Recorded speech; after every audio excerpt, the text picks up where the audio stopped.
Salut, c'est Nox. Comme vous l'avez vu dans le titre, on se retrouve aujourd'hui pour l'essai d'une moto chinoise. Ça fait suite à la vidéo que j'ai fait sur un petit peu toutes les motos chinoises qui existaient aujourd'hui en France en tant que gros trail. Aujourd'hui, ce sera la QJ Motor SRT 900 Touring. Donc elle fait 904 cm3, 95 chevaux.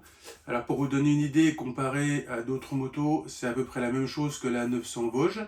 C'est un petit peu plus que la Transalp qui elle est une 7,5 et c'est un petit peu moins que la XR de BMW ou la 900 GS. Au niveau du couple par contre, c'est à peu près similaire à la Vosges mais aussi à la 900 GS et aussi à la 900 XR. Par contre, c'est quand même plus que la Transalp, ce qui paraît logique vu la cylindrée. Donc tout ça pour dire que au niveau puissance et au niveau couple, on est plutôt pas mal. Donc tout d'abord, je remercie l'équipe de Moto Attitude à Grasse. Je vous rappelle qu'ils font KTM, Yamaha et QJ Motor. Et ils m'ont prêté cette moto pour faire l'essai pour la chaîne.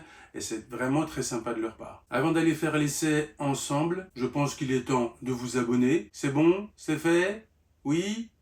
Alors on y va. Alors on a pris des petites routes pour pouvoir voir la maniabilité. Donc c'est les gorges qui descendent de Saint-Vallier vers Saint-Césaire. Et les toutes petites épingles, toutes petites routes. Ça a permis de confirmer la maniabilité de la moto. Et franchement, quand on roule, il n'y a vraiment pas de soucis à avoir. Il n'y a que quand on s'arrête, on a un petit peu la sensation de lourdeur parce que la selle est haute, mais pas de problème autrement. Là, on voit que quand on veut accélérer, ça accélère vraiment bien. C'est assez surprenant pour une 900 comme ça. Ça vibre un petit peu par contre. Il y a un petit peu de vibration dans les guidons. Il faudrait peut-être mettre des poignées des 3 os. Mais franchement, ça accélère bien. Le shifter marche très bien up and down. Je trouve que la course du shifter est un petit peu trop grande, c'est-à-dire qu'il faut vraiment faire un gros mouvement de pied pour monter ou descendre. C'est un petit peu gênant, mais on s'habitue au bout d'un moment. Là, la maniabilité sur des routes assez roulantes et avec pas mal de virages, ça se passe également très très bien. Alors, cette bébête, qu'est-ce qu'on a dessus ? On a des jantes tubeless, on a ici des capteurs de pression qui remontent l'information au tableau de bord bien évidemment. On a un freinage Brembo. Alors Brembo oui, ça freine mais ça freine pas de ouf. Je vous conseille de régler le frein arrière un peu plus finement pour améliorer l'ergonomie. On a une fourche Marzocchi réglable compression détente. Marzocchi oui c'est bien, c'est réglable compression détente c'est bien. Et d'origine, je trouve un peu mou. Je pense qu'il faut durcir un petit peu, mais encore une fois, ça dépend de la conduite. Et après, c'est un compromis à trouver entre quelque chose de mou et de confortable, mais qui va plonger, ou quelque chose d'un peu plus ferme, mais forcément qui va être un petit peu moins confort. On a un cache radiateur, on a des crash bars qui font tout le tour de la moto, on a des rétros avec contrôle angle mort. Ici derrière, on a le radar. Alors l'angle mort, alors ça paraît bien dans le principe, c'est-à-dire que le radar arrière vous signale dans les rétros droite et gauche un petit truc orange qui clignote pour vous dire attention, il y a quelqu'un. Sauf que dans ce cas-là particulièrement, c'est très chiant parce que quand vous longez des rochers ou un mur, il détecte le mur, donc sans arrêt, il clignote pour rien en fait. Donc heureusement, c'est désactivable.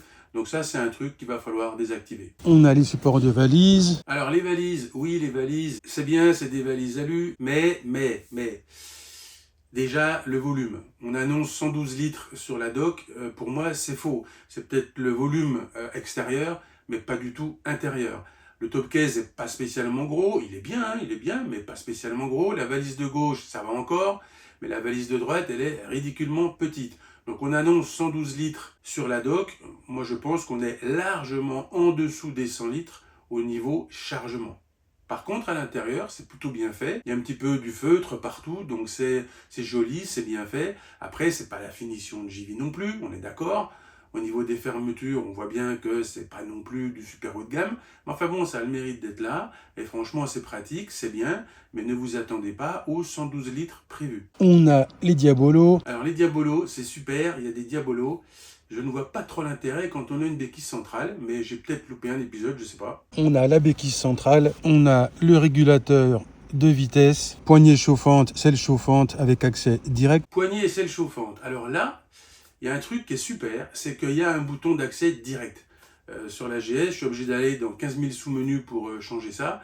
Là, directement, vous avez accès au poignet, réglable de 1 à 3, et à la selle, réglable de 1 à 3.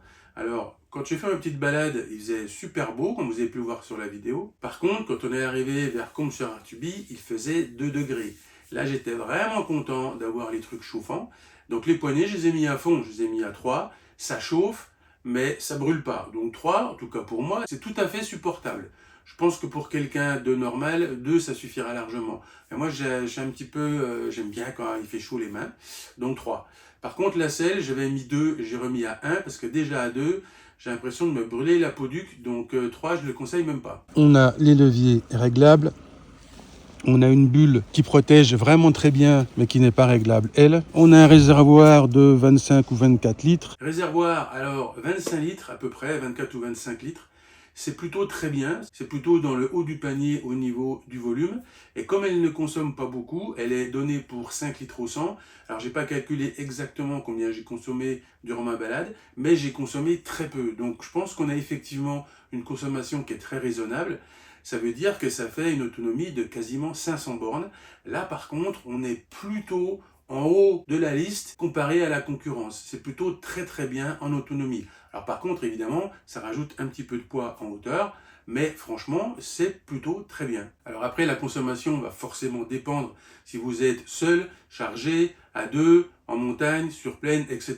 Évidemment. Mais globalement, je pense que c'est une des meilleures de sa catégorie au niveau de l'autonomie. Une selle qui est hyper confort. On a une dashcam de série avec une carte mémoire. La dashcam, pourquoi pas. Ce qui serait sympa, c'est de voir effectivement ce que ça donne sur la carte mémoire. Là, j'ai pas eu l'occasion de le faire. Peut-être que Moto Attitude va le faire et j'aimerais bien leur retour là-dessus. Quelle est la qualité d'image? Est-ce que c'est vraiment pourri, vraiment qu'une dashcam, ou peut-être qu'on peut s'en servir pour prendre 2-3 vidéos? Je sais pas. À voir. On a bien sûr les protège-mains. Il y a bien sûr le shifter up and down. Shifter, alors 2 choses à dire.